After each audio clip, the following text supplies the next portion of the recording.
ma deuxième intervention du jour, sur la crise des subprimes. Donc là, on va quitter le domaine théorique délicat, complexe et fascinant qui vient de nous être présenté, et on va voir un petit peu quelles sont les données de l'économie réelle qui peuvent nous permettre de justifier en fait l'application de la théorie autrichienne à la crise que nous connaissons, qui est principalement ce qu'on appelle la crise des subprimes. On verra que le nom n'est peut-être pas le meilleur possible.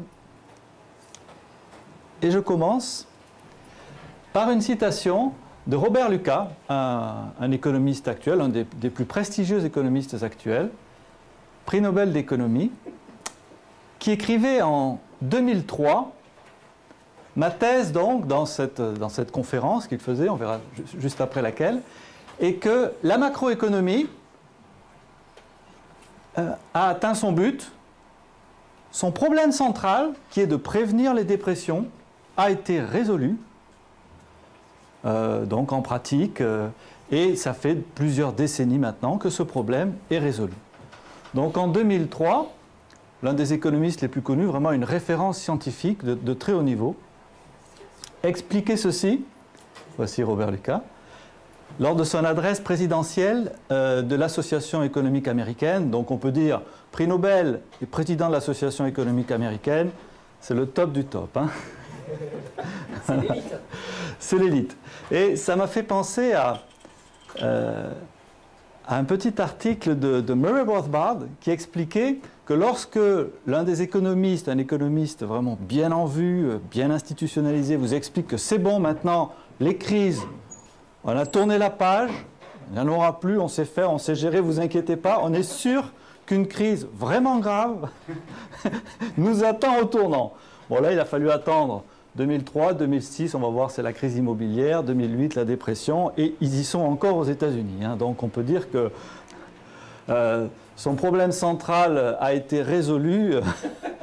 On peut avoir quelques doutes, surtout, bon, ce n'est pas un sujet que je vais aborder là, mais quand on voit les hésitations, les tergiversations de la Réserve fédérale des États-Unis, de la Banque centrale, qui, à l'heure actuelle, ne sait absolument plus quoi faire pour sortir les États-Unis de la crise.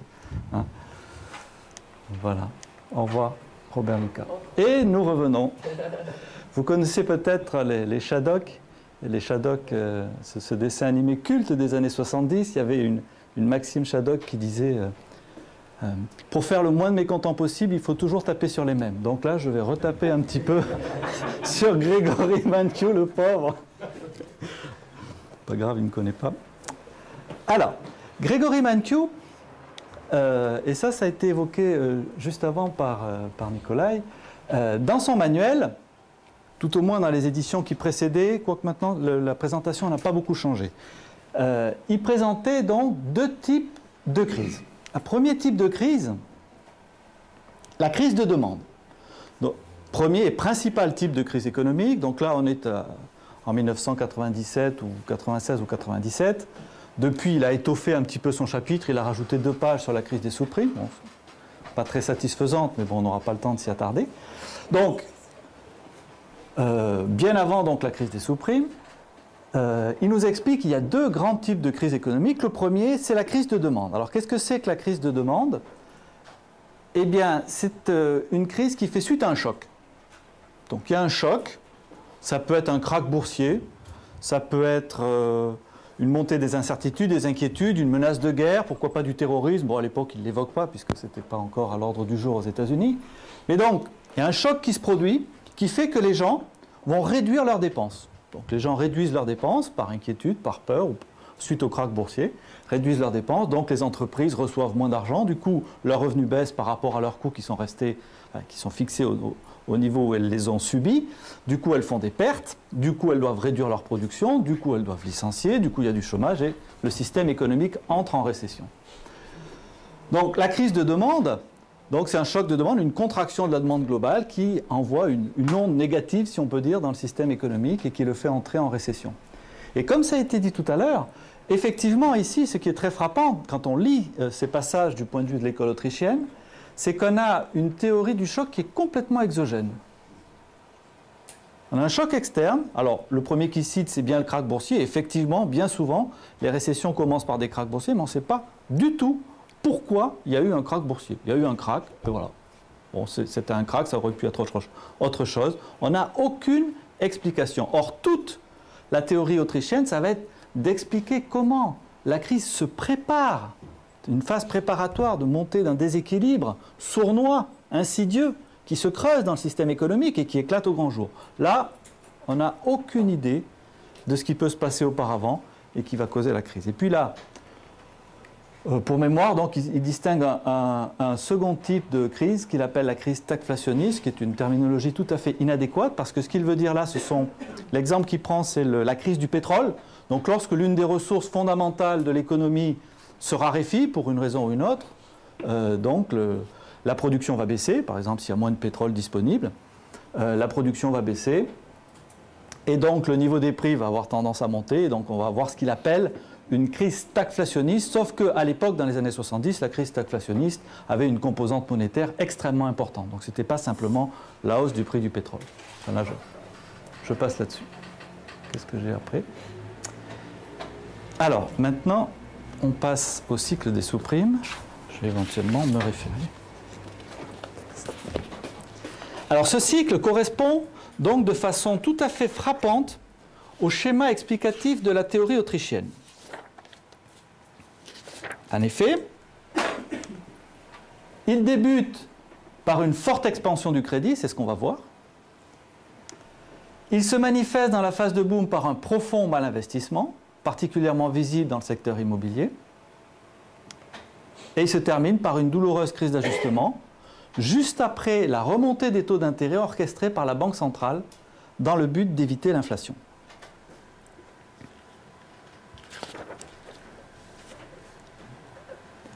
Donc la première question à se poser quand on a affaire à un cycle, c'est de se demander, dans la perspective autrichienne, est-ce qu'il y a eu création monétaire ?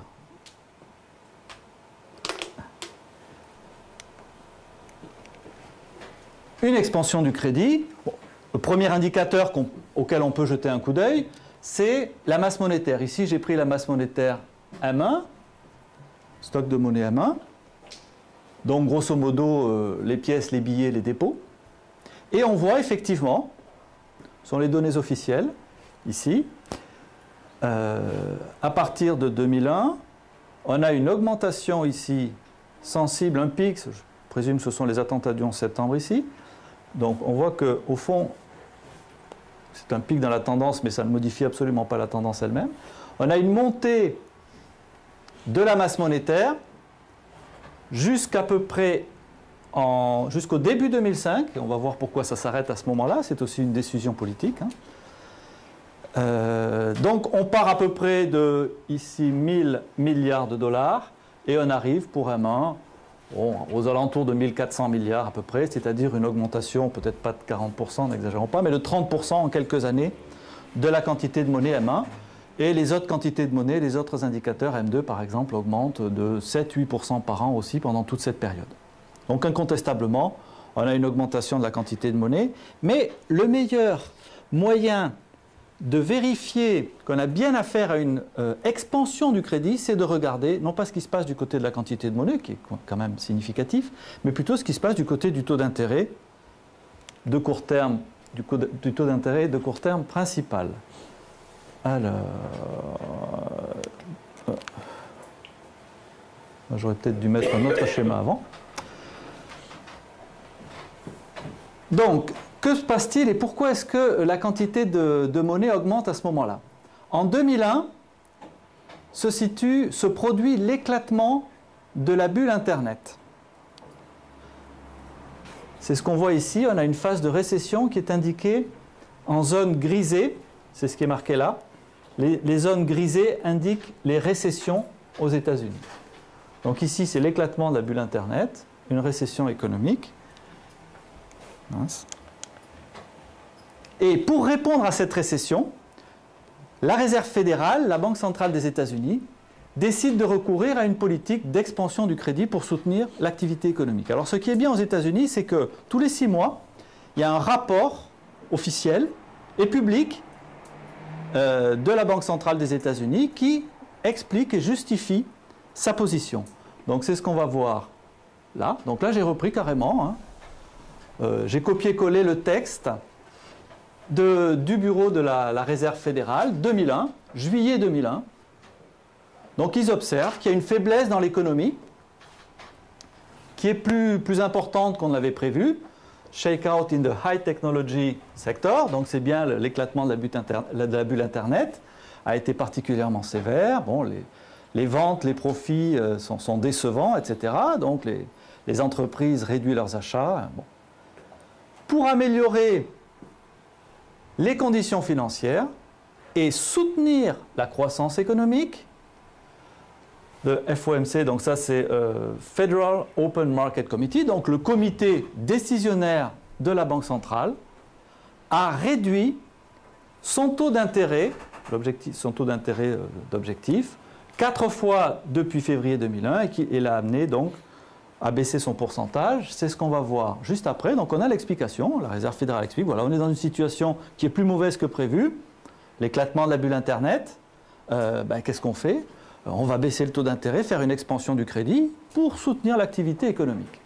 Et donc ça, on le voit d'une façon extrêmement claire quand on regarde le taux d'intérêt qui est manipulé par la Banque centrale des États-Unis, qui s'appelle le Fed Fund Rate, le Federal Funds Rate.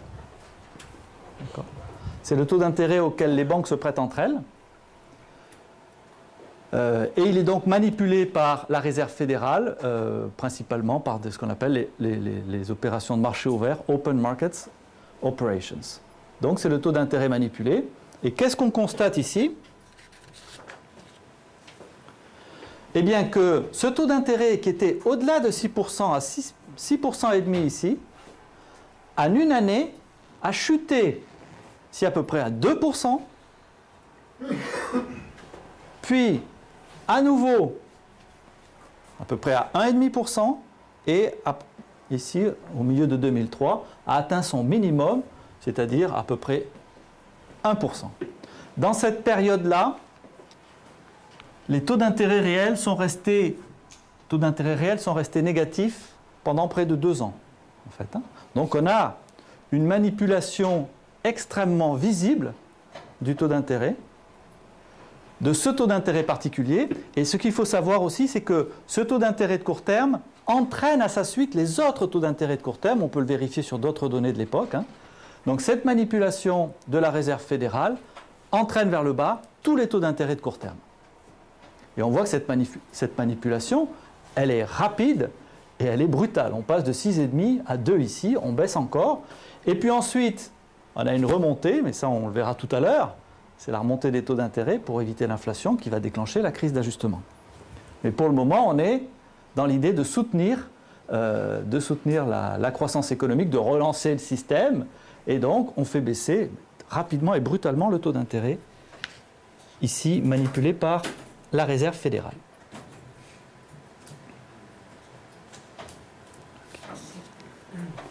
Donc, on a clairement une expansion du crédit, ça fait absolument aucun doute. Là, je me suis trompé. Alors, effectivement, on a aux États-Unis à l'époque un boom économique. J'ai repris le taux de chômage ici.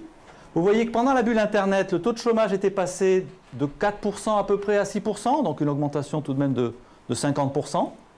Que le taux de chômage est resté élevé pendant une bonne période, ce qui explique les baisses successives du taux d'intérêt du Fed Funds Rate par la Réserve fédérale. Hein. On l'a vu, ils ont ici. Ils l'ont baissé, rebaissé, rebaissé. Ben, on comprend pourquoi. Hein, c'est parce que le taux de chômage restait relativement élevé. Et puis, au bout d'un certain temps, à partir de 2004, le taux de chômage commence néanmoins à baisser et revient vers 4,5% à la fin de la période. Et ici, on a donc l'évolution du produit intérieur du PIB, donc la production de richesse, grosso modo. On voit que ça reste un petit peu faiblard au début, et puis qu'à partir de 2003, la production de richesse commence à se développer davantage. Mais il y a certainement, dans l'interprétation autrichienne tout au moins, une composante de malinvestissement ou d'artifice dans ce boom économique.